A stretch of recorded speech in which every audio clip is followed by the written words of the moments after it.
Face with Jaimal Ratnayaka. A very good day to you and welcome to Face live and direct, coming to you from our Newsfirst studios here in Colombo, bringing you Face to Face this evening. I am Jaimal Ratnayaka for the Newsfirst team, and we have a very familiar guest on the show tonight. He is Kusum Wijetilleke, representing the Samagi Jana Balawegaya, who is a working committee member of the Samagi Jana Balawegaya.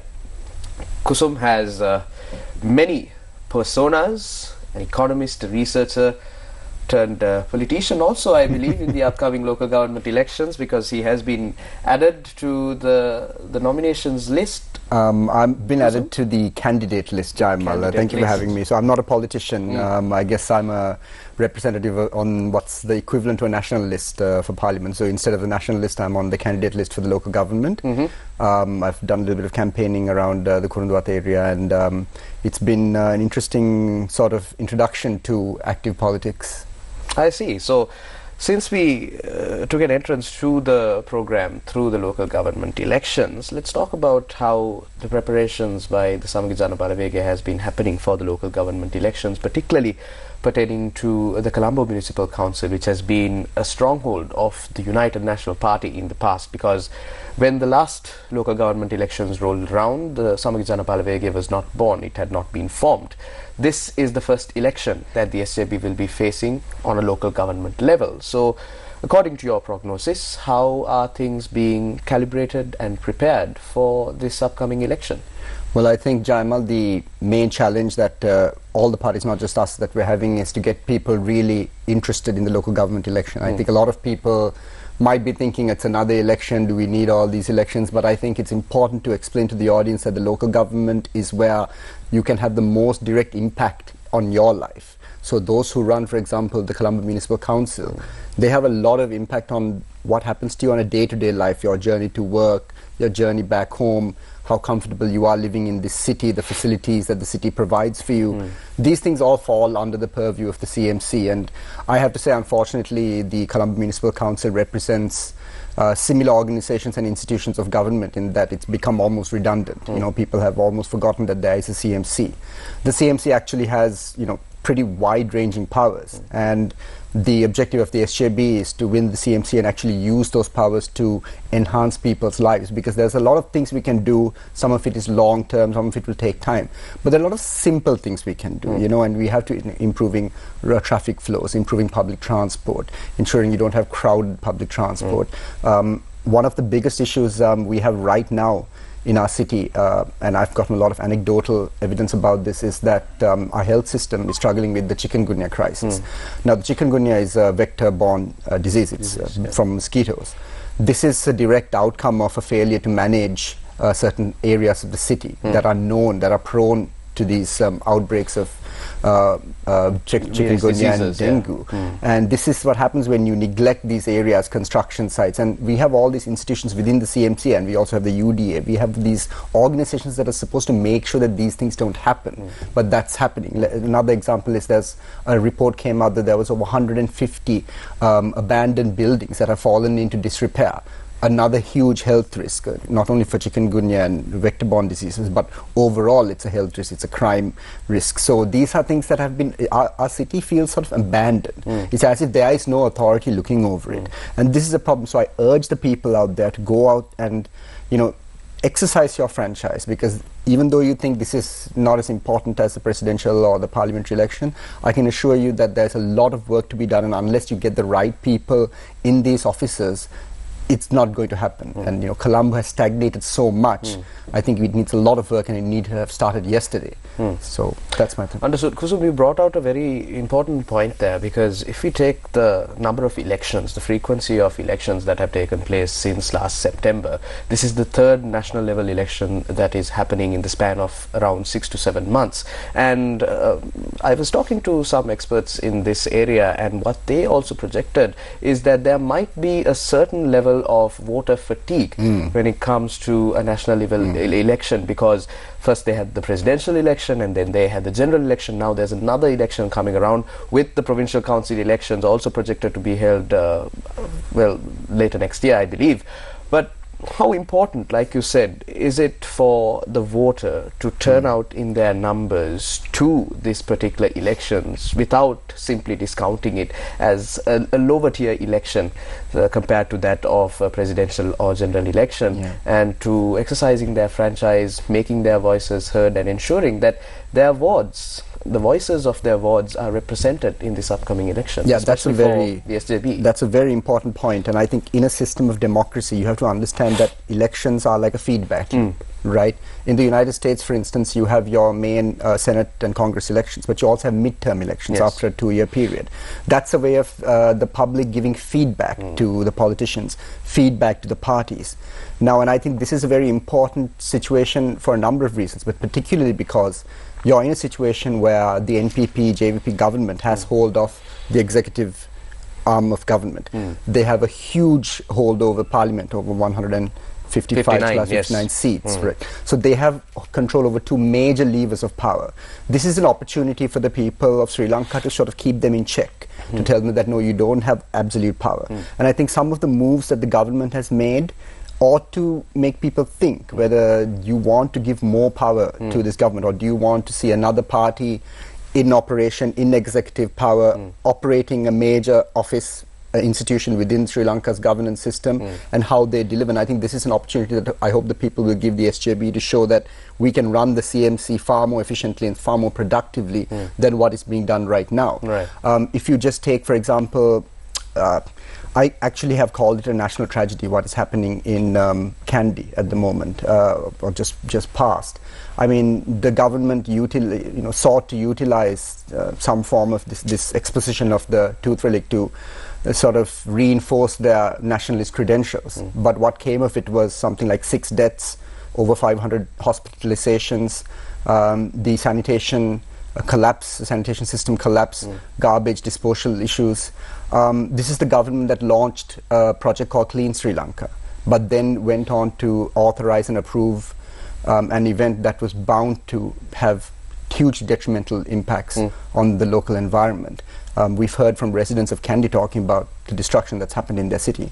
I know that the president belatedly, got his Clean Sri Lanka Secretariat to intervene. But I think this is showing that some of the institutional integrity is still missing. Though the NPP, I mean, good intentions and high-flying rhetoric isn't enough. If you are going to open up the Kandy tooth relic, you have to plan for a huge number of people. You have to make plans for contingencies. You have to have, at the very least, a suitable number of Portaloo toilets. You have to have understanding that there's some very aged people that will come for these pilgrimages, that some of them may have exhaustion, health impacts. And that's exactly what we saw, but we also saw a system that just wasn't prepared for it. We saw a city that was completely overwhelmed. Now, just apply that lack of planning, that lack of care to a city like Colombo. You have a daily pilgrimage of people to Colombo for work. It happens on a daily basis. People come from all over the country to work in Colombo. And already we see systems of transport, systems of security. Colombo is not as safe as it used to be. In this year alone, we've had something like 40 or 50 shootings around the country. So this is where management matters. Political speeches, campaigns. I know the president is still in campaign mode. These things are good for politics. But when it comes to actual productivity and actually getting things done, I think this government hasn't really shown, and more than not showing what they can do, I think they've made the same kinds of mistakes that previous governments have made. And especially this example in Kandy is, I think, really disappointing to a lot of people, because it's an own goal. It was not something that we needed to do. I mean, there's no logical reason to have this exposition suddenly. Have it better planned.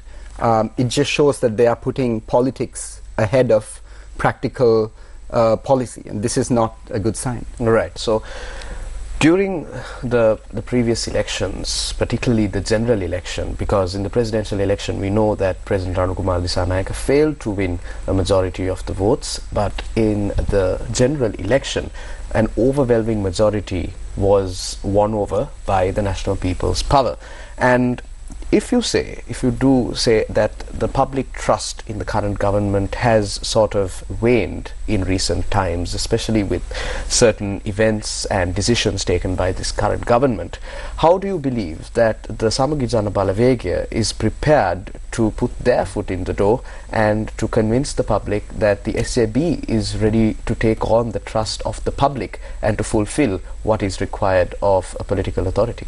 You know, Jaimal, I think you're right that there might be a certain deterioration in trust, but I will also concede that there is still a lot of goodwill amongst the people for this government. I think they've sort of inculcated a certain culture.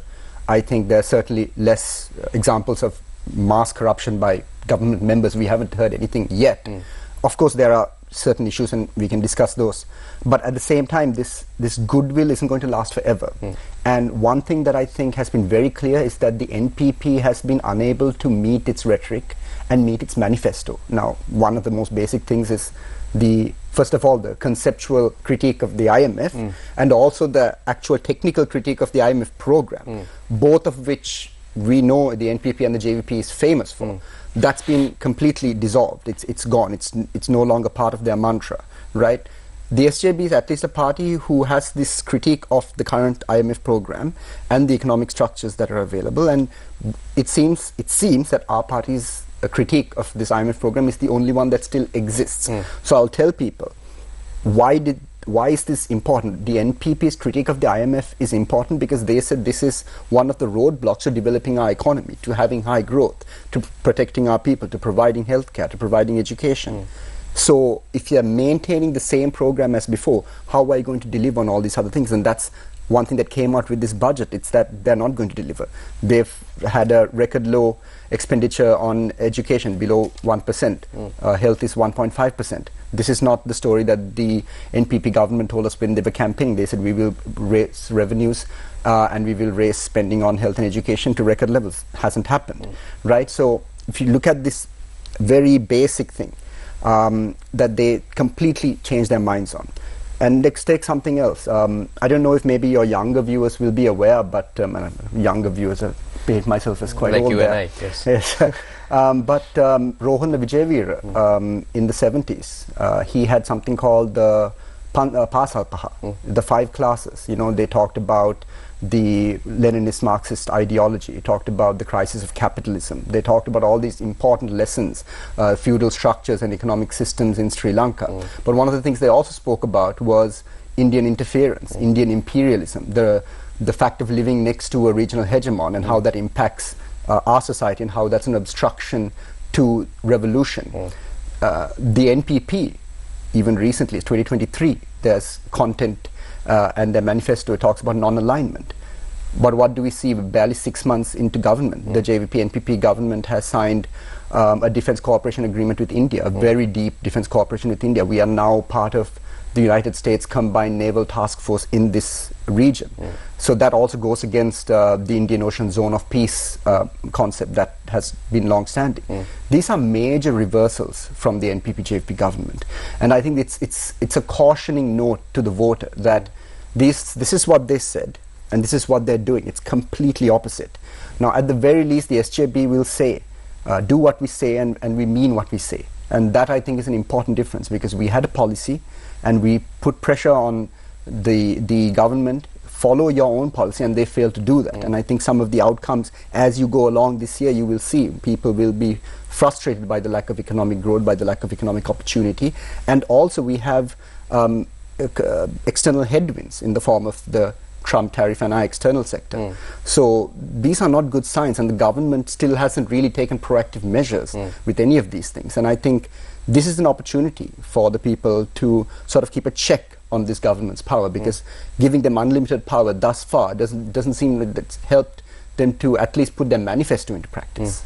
So should the SJB government have been in power when the Trump tariffs came into effect, what would you have done differently as opposed to what the current government is doing to mitigate the sort of impact it would have had on various sectors, chief being the apparel sector of Sri Lanka, and to resolve this crisis during the 90-day pause that it has given? What sort of decisions would you have taken, or would you have advised the SJB's leadership to take differently than what the current government is doing? For one thing, one of the main critiques that the SJB made about this IMF program is that they don't place any emphasis on our external sector. So the IMF decides that GDP growth is all GDP growth, whereas the SJB's critique was very clear. Not all GDP growth is equal. What we had, for example, during the Mahinda Rajapaksa years was GDP growth, but it was based on non-tradable sectors, construction, real estate, that kind of thing. What the SJB has always talked about is developing an export-oriented manufacturing sector, and that requires a focus on exports. So by now, long before these Trump tariffs actually come into effect, an SJB government had an industrial plan. We had a plan to improve our exports, to diversify our export markets. And these are some of the things that should have been done even in the lead up to the election. Even if you're not sure of winning, you have to have these things in place. Now, Sri Lanka's, the current government doesn't seem to have any plan in place, and even more worryingly, I have heard even the central bank governor claim that there is no change to Sri Lanka's debt sustainability route. There is no change to our intended targets. I think that's extremely worrying, because if our external sector struggles, our dollar inflow struggle, then it doesn't matter what happens to our GDP, because we don't have enough dollars to meet our debt sustainability needs. So this is a major issue, and I think the SJB would have been far more pragmatic in doing this. And for instance, the SJB was always very clear that we have too many tariffs, we have too many para-tariffs, we have too many non-trade barriers. The NPP has come in and sort of reinforced trade barriers before the trade war started, and that shows that they're going in the wrong direction. And it's the same with SOEs, for example, with Sri Lankan Airlines, with the electricity tariff costs. I understand and I accept that electricity costs, energy costs have to come down, but it has to be done in conjunction with the IMF. The fact that it wasn't is why the IMF came back and said, we'll release this tranche, but the next tranche, before we release it, you have to go back to cost-based energy pricing. So you can see the NPP came in with one story, governing with another story, and they're trying to make up the difference. And the IMF have already said, yeah, for now we can manage this, but in the next 3 to 6 months we're going to need changes. There are other things, for example, the concentration of power in the executive. He's still the finance minister. Why is the president still the finance minister? Why is he still the defense minister? So these are governance issues. Now, that's another thing I'm critical of the IMF. They released this governance diagnostic report, but up until now, they haven't actually directly told the Sri Lankan government and asked them, why is the president still the finance minister? They made excuses. The Ranil Wickremesinghe government made excuses during his time, saying, oh, it's important for the president to be the finance minister during these negotiations. Now the negotiations are over. Now they're not renegotiating. So why is the president still there? Shouldn't it be an independent office? So these are just some of the things that I think an SJB government would be doing differently. There's no way we would have a president who's the same as a finance minister, who's the same as a defense minister. That would be completely out of bounds. And with the Trump tariffs, we would have by now at least met with high-ranking officials. I don't think it's happened yet. I think we've tried to get some meetings and had some telephone conversations, but I think the SJB would have been further along in the negotiations by now. Right. So since you spoke about SMEs and growth, what sort of policy recommendations would you propose to transition from economic stabilization that we're currently working on to real growth, potentially in the realm of job creation and supporting SMEs in the country and so on? What sort of proposals would you develop and put forward? Businesses in Sri Lanka have been struggling not just since 2022, not since Gotabaya crashed the economy. They have not been struggling not just since the 2019 bomb blast, not even since the constitutional crisis. Businesses, I'm a small business owner. I know how long businesses have been struggling for, right? On top of that, high interest rates, on top of that, high taxes, high VAT. So at every level, you see there is no room to grow. You can't, the customers can't afford your products, because energy prices are through the roof, water costs are through the roof, the cost of living is through the roof. I know we had a little bit of deflation, but we haven't had 70% deflation, right? That was peak inflation, 72, 73%. So it doesn't look like those costs are going to come down. I don't think many people's wages have gone up by 70, 75%, right? So where is industry going to grow? So the problem is you have to first reduce the burden on people. And to reduce the burden on people, you have to improve revenues to create fiscal space. What is this government doing about revenue growth? The majority of this government's revenue growth is coming from VAT, which has an impact on the consumer economy. You and I are all paying it. You and I and most people are paying far too much in tax, whereas the people that earn 3, 4, 5, 6 million rupees a month, the companies that are making 5, 6, 7, 8 billion rupees a year. Some companies, some segments of the economy are making 2 or 3 billion rupees per quarter. So it's our proposition that none of these companies are paying adequate tax. And if you want to pay less tax, you should pass more of your profits down to your employees. Your employees need more disposable income. When they have more disposable income, then they're more likely to go spend. That's how SMEs get off the ground. Right now, what we're trying to do is we're trying to, on the one side, grow our economy, but we have some of the highest energy costs in the country. We're supposed to improve debt sustainability for external debt, but our exports are stagnant, right? So these are the issues that the NPP government just aren't attacking. They are simply trying to take on the Ranil Wickremesinghe project, which is essentially just seeing Sri Lanka through to the next restructuring. That's what I've always said. This IMF agreement is more like an interim agreement. It's like a bridging facility to our next restructuring. And if people are happy with having another restructuring in 2029, 2030, when we have to borrow, $1.5 billion every year from the ISBs, if that is your plan, and if you're happy with that, then okay, this government will deliver that to you. But we are saying that Sri Lanka's economy and its people cannot afford another restructuring so soon. That's why we need to get our game together, get our act together, engage with the world, improve our exports, reduce our energy costs, and be competitive globally. Make sure our manufacturing and industries are competitive globally so that we can grow our external sector. Right. I'm in conversation with Kusum Wijetilleke, Working Committee member of the Samagi Jana Balawege. We're discussing politics, local government elections, the economy, what can be done to improve the economy. However, we must cross over for a short commercial break. Stay tuned. We will be right back. Newsfirst, face-to-face with Jamal Ratnayaka. ජනප්‍රිය ගායන හා වාදන ශිල්පී mark Peiris ගයන ලුණු දෙහි ගීතය Spotify, Apple Music, YouTube ඇතුළු ඔබගේ ප්‍රියතම සංගීත සේවාවන් හරහා රස විඳින්න.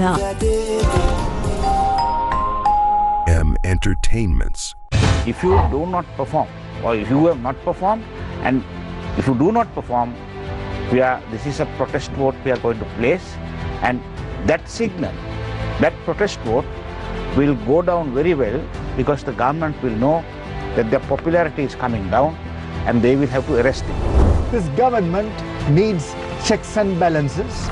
You can't say only winning parties announce their candidates. There have been it has been time and time again where, candidates are chosen. Our police is still being restructured and reformed at the moment, and that is part of the reason. But I also think organized crime is a bit unsettled at the moment. Face the Nation every Wednesday at 9:30 p.m. ඔබේ ගමේ නගරේ දේශපාලනයේ හෙට දවස සතිය දිනවල සවස 6:30. Design is like music. It's a whole orchestra. The dots, the lines, the dashes. It's a whole symphony. It has to feel good.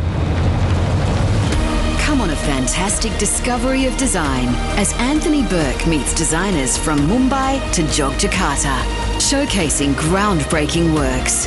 This is me, this is my creation, this is my life. Culture by Design. Saturday at 6 p.m. onwards on TV1. ජනප්‍රිය ගායන හා වාදන ශිල්පී mark Peiris ගයන ලුණු දෙහි ගීතය Spotify, Apple Music, YouTube ඇතුළු ඔබගේ ප්‍රියතම සංගීත සේවාවන් හරහා රස විඳින්න. Entertainments. Newsfirst, face-to-face with Jamal Ratnayaka. Welcome back to Face to Face. I am in conversation with Kusum Wijetilleke. Kusum, before we crossed over to the commercial break, we were talking about Sri Lanka's economy, and you brought out the fact about deflation. There has been a significant decline in inflation, and now we are in an area where there is deflation in the country. But despite this drop, consumer sentiment still remains low. And I want you to help me understand why there is a disconnect of sorts between these two scenarios and what sort of risks it would pose Sri Lanka moving forward. Yeah, Jamal, inflation is an extremely complicated concept, as you know. Countries around the world since COVID have struggled with inflation rates, right? Some countries like Sri Lanka, for instance, even the source of our inflation is a little bit dicey. On the one hand, the most popular narrative is that money printing led to the inflation that we have. On the other side, the central bank's own report suggested that there were supply side issues not related to the money printing aspect of it. So regardless of the source of inflation, once you experience something like 70-75% inflation, Sri Lanka was one of the top 5 countries when it came to inflation. The only other countries were like Botswana, Lebanon, you know, countries with even more serious economic problems than us. Now, our 70% inflation, once you get to that 70% inflation, it's very difficult to adjust it downwards. It's virtually impossible. Then what you hope for is as short a period as possible of adjustment of wages, and maybe over time some deflation which will bring some equilibrium. Now, this is what's interesting about the narrative in our politics and commentary at the moment, is that I see a lot of people speaking as if Sri Lanka has undergone this miraculous recovery. We have undergone a miraculous stabilization of the economy. If you want to call it miraculous, if you want to use that word, that's fine, that's not my word. But I think if you dig a little deeper, the total number of people in poverty, the child malnutrition, the loss of education because of COVID and the inability of the system to make up for this education gap, these are things that will have not just short-term impacts but longer-term impacts. So in terms of that, unfortunately, there doesn't seem to be an exit from this current path. That's why the SJB was very clear that let's say the IMF target for revenue, for instance. The IMF target for revenue is just about enough for Sri Lanka to meet its debt obligations. It's not enough to improve our road systems. It's not enough to improve infrastructure, to provide industrial subsidies, to provide better lower energy costs for low-income families. It's not enough. Where do we fund that from? So we have to improve our tax revenue. Our tax to GDP of 15%, which is the target given by the IMF, is absolutely the minimum that a country like ours can manage. We need to hit 17, 18, 19, 20% tax to GDP. The only way to do that is to ensure that corporates pay their fair share and that the wealthy pay their fair share. And you have to reduce VAT, because VAT has the added effect of being regressive, and also it subdues the consumption economy. Every economy in the world is essentially a consumption economy. Most people have cut down going out to eat for a family dinner once or twice a week. Most people have reduced, or they've switched their alcohol intake, to illegal sources. These are things that are really impacting the economy. People aren't able to go out and spend money. Then businesses collapse. Then businesses have to close. So in one sense, if we don't fix the revenue problem is quite central. That's why the IMF called it a revenue-based fiscal consolidation, right? So there's no easy answer. But one of the basic things we have to fix is our revenue. And again, this government just doesn't seem to have understood the seriousness of the issue. That's why if you look at, these are not my opinions, there was a report that was out recently from the central bank that said we had lost something like 950 billion rupees in corporate tax revenue over the last 21 months. We have been in economic crisis since 2022. So even in the last 21 months, when we are all paying extra taxes, when VAT is increasing, when the cost of living is increasing, somehow corporates have gotten tax breaks and tax incentives of up to 950 billion. That's almost $1 trillion rupees. Corporate tax to GDP in Sri Lanka has averaged 1.5% for the last 10 years. Last year it went up to 1.8%. The average for a decently run economy should be 2.5, 3%. The developed countries, or the better developed countries in the low income bracket, hit those marks. This is the problem Sri Lanka has had. We have a culture where the richest people in our society don't believe that paying taxes is necessary. We've lost that feeling of the social contract, because most people above a certain income, they don't use public transport. They don't send their kids to public schools. They don't use public education systems. So they are unaware of the realities and of the majority. It doesn't really affect them, right? If they need to use a little bit of extra credit, take an overdraft, use their credit card, they'll use private hospitals, they'll do something, they'll manage. It's the rest of society that's falling by the wayside. The middle class has collapsed. Living standards of the middle class and the lower middle class has collapsed. People that used to drive to work are now taking the bus. People that used to have a job in the city no longer have daily wage jobs. Those are virtually gone. Now you have these companies that act as middlemen and take a small, from even the daily wage, now they take a small percentage because people can't even afford to come and look for work, so they have to go through a third party. So these issues, they require real policy. You can't just hope that the IMF tranche will come through and then the ratings agencies will keep improving us. The whole point is to get back into ISPs. And when we get back into ISPs, we'll be back in the same problem that we were in 2022. So it's complicated, but you have to start with policy. And unfortunately, with the NPP, fortunately, has some of the policies in their manifesto. But I mean, I wish they would read some of it and apply it. So how does this relate to income inequality? Because we have seen over the past few months or even the year, if we take some of the high rises that have been coming up, some of the high class hotels, given a certain event or a certain celebration, all their restaurants would be filled with people. And recently, after the liberalization of vehicle imports, we are seeing the vehicles that are coming in. And sometimes you wonder if Sri Lanka was ever going through an economic crisis with the amount of vehicles that are coming in and the quality and the models that are coming in. This is the most recent example that I can take. So where does income inequality come in? Because there seems to be a segment of society who have heavily profited over the past couple of years, whereas a majority of society have still been left behind. So Jayamal, let's take the example of the Gotabaya tax cuts. The Gotabaya tax cuts led to something like 800 billion rupees annual loss to the treasury. But where did that 800 billion rupee saving go? Right? The fact is, every one of us got a tax cut. Through VAT, through our income tax, we got a tax cut. How much tax cut are we getting relative to someone who's earning 3, 4, 5 million rupees a month compared to a company that was paying, let's say, 200 million in tax? Now they'll be paying 50 million in tax. So you can see just from that example how much more tax saving windfalls that the large income earners and the profit-making companies made. Have we seen any special instrument of tax after the correction to make that money back? No. It's sort of forgotten, right? What did we have instead? Increased VAT. Right now, the highest income tax bracket is 36%. There are countries that don't have a financial crisis, that aren't looking for IMF relative revenue targets, but they have 40-45% for their top income earners. It's called top marginal income tax rate. So Sri Lanka's top marginal income tax rate is 36%, which is just not good enough, right? So inequality, what you've mentioned, where let's say a Range Rover costs the same amount as a luxury apartment in Colombo 3 or Colombo 2, right? Somewhere between 100 and 150 million rupees. If that's not an imbalance, I don't know what an imbalance is, right? What we've seen in Sri Lanka and in other countries during moments of crisis is a divergence, where the people who are doing well continue to do well, and the people who are doing badly, they fall even further down, right? So it's called a K-shaped recovery, right? So this is a phenomenon that's seen quite a lot around the world. And it's not an easy crisis to come out of, but you have to first understand that there is a crisis of inequality that has to be accepted. The NPP accepted it during the campaign. Since they've come to power, again, don't take my word for it, just check their allocations in their latest budget, right? Social assistance programs are still around 1.2% of GDP. That's no massive rise. And I said there is a certain amount of goodwill. It's not going to last forever. It's the same with Yahapalana. It's the same with Gotabaya.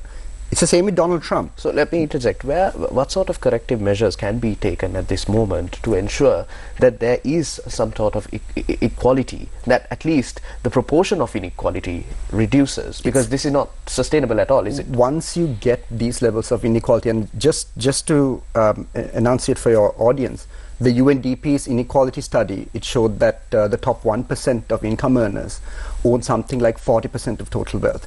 The bottom 1% own about 4% of total wealth, if I'm not mistaken. Those are roughly the figures. The UNDP report said that Sri Lanka is now one of the most unequal places in the region, right? And this is a very unequal region that we're already in. So inequality is a huge issue. And once you get these levels of inequality, it's very difficult to reverse. And it requires a tax structure that is extremely progressive. That's not what we have. What we have right now in Sri Lanka is one of the most regressive tax structures you can think of, where the majority of our revenue come from indirect taxes, and our income tax to GDP is something like 1% or under 1%. That's simply not good enough. So again, I hate to be the bearer of bad news, but the richest people in the country, the highest earning companies, they will need to pay a higher proportion of tax. There will need to be some form of wealth tax. Tax is a redistributive measure. That's a fact in economics. That's not left or right. Taxation is for that. And if you look at even Adam Smith, what does Adam Smith say? He calls for progressive taxation. Pay tax according to your ability. Each should pay according to their ability to pay. That's not what's happening in Sri Lanka. What's happening in Sri Lanka is the burden of debt sustainability is on the regular working person, whereas the wealthiest people in society are paying much lower rates of taxes. So I hate to always bang on about tax, but revenue is one of the main issues, and if you don't build fiscal space, you can't provide people with the help they need. People right now are, let's say if you're a young person, you have to go into work to support your family. You're not going to be able to go into higher studies, get a qualification so you can get a better job. These are the things that trap families and prevent them from moving up the economic ladder. If you don't have that mobility to move up, if you don't have any hope that your children are going to do better than you, that's when you lose hope, and then you vote for people with crazy ideas, and that's happening all over the world, even in advanced economies. That's what happened with Gotabaya Rajapaksa. He came in with this magical plan and said, we'll reduce everyone's taxes, we'll have high growth, high development. It's crazy talk, right? Populist decisions. It's crazy populist talk. And if we go on at this rate, don't be surprised if there's another character that comes along in 3-4 years and says, I've got the answer, and here we go. We have to be pragmatic and practical for what we're doing. The NPP government has only so much time until another movement props up and gains power. Right. So because you mentioned the region, I wish to ask you this question, especially because this will potentially have a ripple effect in Sri Lanka, and I want to pick your brains on how it might affect Sri Lanka if tensions do continue. I'm of course talking about the Pahalgam attack which happened last week in Jammu and Kashmir. India and Pakistan's hostilities have flared up since then. Prime Minister Modi has made a very aggressive speech saying that they will pursue the terrorists to the ends of the earth. They cancelled the Indus Water Treaty, which was a major decision taken by India. And also now the Pakistan's Minister of Information has said that they have credible information that there is an imminent threat of an Indian attack between the past 24 to 36 hours. With all of this happening, especially in the South Asian region, and Sri Lanka being closer to India than ever before, what are the ripple effects you foresee, particularly in regional trade, and how a political alignment will be affected through this? Yeah, very important question, Jamal. I just want to point out to your audience that in the last week or so, there was a Pakistan-Sri Lanka joint military exercise that was cancelled because of the, I think, concerns of the Indian government. But I was very happy to see that I think it was the Sri Lanka Defence Secretary that met with the Pakistani Defence Secretary just a few days ago. So it's very important that we keep that dialogue open. It's very important that we remember that Pakistan was one of the countries that came to our aid during the war, same as India, of course. And we also appreciate that, what I mentioned before, the Defence Cooperation Agreement, it signals a certain paradigm shift in our foreign policy. We are meant to be a strictly non-aligned country, but if we are in the orbit of a Quad member, and we are explicitly now with a very deep defense cooperation agreement, we are also now for the first time in operational command of a combined naval maritime force of the United States, CT, Combined Task Force 154. These are significant events, and they kind of shift Sri Lanka away from non-alignment, and some might say it's an overcorrection because of the Chinese influence in the area. So Sri Lanka has to be very clear. This is why it's, when you make these kinds of defense treaties, you have to understand the concept from which you're departing now.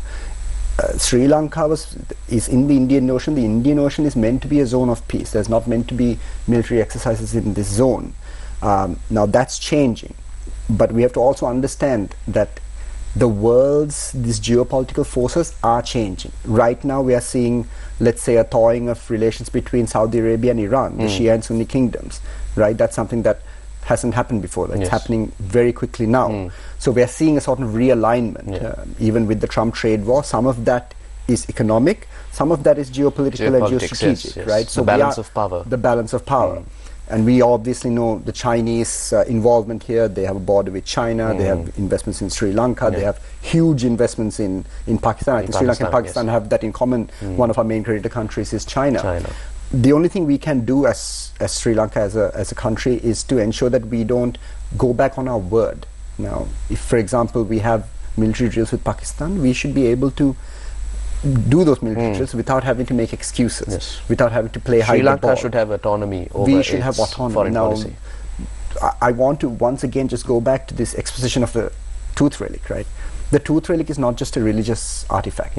It symbolizes sovereignty. Whether it's Anuradhapura, Polonnaruwa, Dambadeniya, Kandy, the monarchs of the past have vied for possession of this ancient artifact because it conveys legitimacy, political authority, right? So it's no, it's not an accident that the NPP government signed the Defence Cooperation Agreement with India a few weeks ago, and today or in the last week have had to reinforce their Sinhala Buddhist nationalist credentials. I think the one follows the other. So that shows that even foreign policy has impacts on domestic policy, and it has impacts on city infrastructure, it has impacts on health, it has impacts on, you know, so many aspects of society.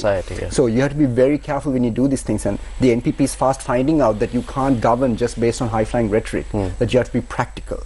And this is where, you know, the timing couldn't have been worse, right, for this attack on Kashmir and in that area. So the foreign policy apparatus of Sri Lanka has certainly become more professional with this new government. I give them credit for that, and I hope that the government takes the foreign policy machinery's advice, that they're not just there for ornamental purposes. And it's not Minister Wijetilleke making decisions. I hope that they're taking all the information, using the academics and the professionals that they have in this field to make pragmatic decisions. Kusum Wijetilleke was my guest tonight. Kusum Wijetilleke, of course, is a working committee member of the Samagi Janapala Vege. We discussed the local government polls, Sri Lanka's economy, regional tensions, how it might affect Sri Lanka, and so much more. Kusum, thank you as always for joining me this evening to share your insights with me as well as our viewers this evening. Thanks a lot for having me, John. I appreciate it. And that's a wrap of Face to Face for tonight. Thank you very much for joining. Do take care. We will see you again with a brand new episode of Face to Face. Good night. Newsfirst, Face to Face with Jaimal Ratnayaka.